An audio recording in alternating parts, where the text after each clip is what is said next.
Lorsque vous ouvrez Luminar AI, je vais le faire à la française maintenant, pour la première fois, vous obtenez cette interface un petit peu vide, avec juste les onglets principaux, et ici le panneau d'information qui va afficher les informations sur vos images dès que vous allez ouvrir des images. Et ici vous avez la petite navigation qui vous permet d'explorer le catalogue. Alors ce qu'on appelle le catalogue dans Luminar, c'est tout simplement votre collection d'images qui vont pouvoir être retouchées ou modifiées dans le logiciel.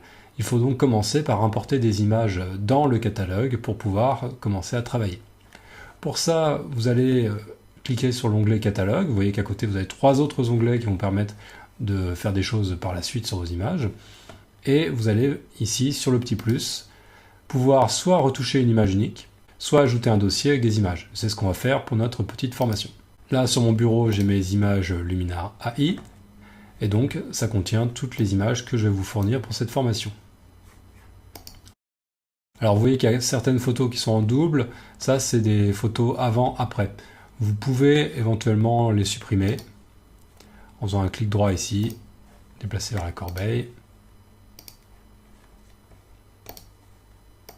Voilà, comme ça, on ne va pas trop se faire influencer par les retouches. Et on va se contenter des originaux. Comme ceci. Donc là, vous avez des images brutes telles qu'elles ont été photographiées et pas du tout de retouches. Certaines photos ont été téléchargées, notamment celle-ci, par mes soins, et celle-là.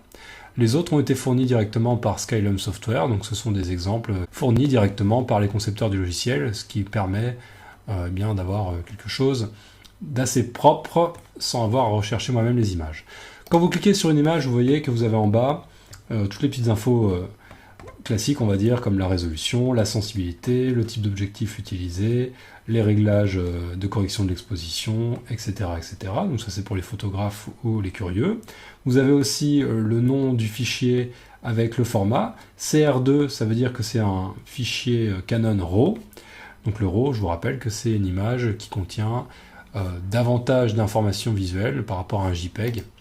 Vous avez aussi ici des JPEG.jpg. Ça, c'est des images qui ont moins d'informations lumineuses et donc qui vont pouvoir être touchées, mais peut-être moins en profondeur. Le RAW, c'est en fait un négatif numérique et qui nécessite certains logiciels pour être ouvert. Et il se trouve justement que Luminar AI permet de traiter le RAW de la même manière que n'importe quel autre type d'image. Ceci étant dit, vous voyez que vous avez ici une petite interface qui permet d'explorer toutes vos photos, les photos récemment utilisées, tout ce qui a été mis à la poubelle.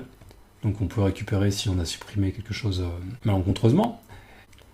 Vous voyez que mon dossier image Luminar AI contient des sous-dossiers, donc notamment un dossier avec des fichiers RAW. Une fois que vous avez affiché vos images, vous pouvez commencer à en sélectionner une et ensuite aller soit dans Modèle, soit dans Édition pour appliquer vos réglages.